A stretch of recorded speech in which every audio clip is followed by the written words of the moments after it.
Is it possible to insert multiple rows at the same time in Excel? Yes, it is. You probably already know how to insert one row at a time. Select a row, right-click the row header and choose Insert.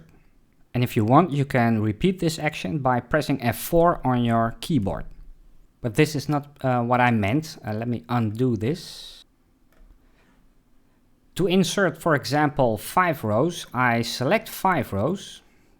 And if I insert rows now, the selected rows will be empty and all the data will be moved downwards.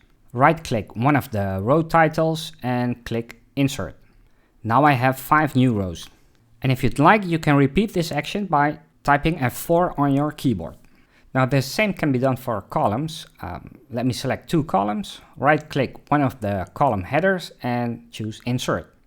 And now I have 2 extra columns. And again, I can press F4 to repeat this action and insert some extra columns. And this is how you insert multiple rows or multiple columns.